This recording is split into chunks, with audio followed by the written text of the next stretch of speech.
বিয়ের সাজে ব্যস্ত রাস্তায় দাঁড়িয়ে এক যুবক, মাথায় টোপর, চোখে কালো চশমা, হাতে প্ল্যাকার্ড, আর তাতে লেখা, সন্তানের বিয়ে সময় মতো দিলে সমাজ থেকে খারাপ কাজ অনেক কমে যাবে।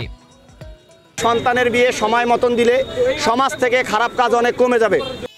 বৃহস্পতিবার দুপুরে রংপুর প্রেস ক্লাব চত্বরে দেখা গেল এই অভিনব দৃশ্য। দেখে মনে হচ্ছিল এই বুঝি বিয়ে করতে যাচ্ছেন কোনো বর, কিন্তু না, এই যুবক বর নয়, তিনি এসেছেন সমাজকে বদলাতে।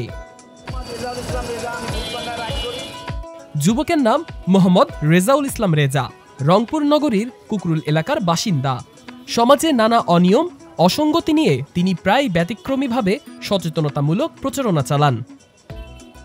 ভাই, বিয়েটা একটা ফ্যাক্টর আমাদের সমাজে বিয়ে না দিলে ছেলে কোনো কাজ করতে যায় না, ছেলে ইপটিজিং করে বাড়িতে বসে থাকে। তো আমি অনেক চিন্তা ভাবনা করে দেখলাম যে আমি যদি এই কাজটা করি, আমাদের সমাজ যদি একটু সচেতন হয়, 10% মানুষ যদি সচেতন হয়, তাহলে আমি সাকসেস।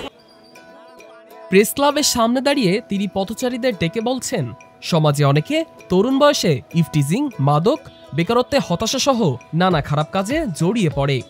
অভিভাবকরা সময় মতো তাদের বিয়ে দিলে তখন তারা দায়িত্বশীল হবে, পরিবার গড়ে তুলবে আর খারাপ কাজ থেকে বিরত থাকবে। তরুণদের দায়িত্ববান করে তুলতে পরিবারকেও ভূমিকা নিতে হবে বলে জানান তিনি।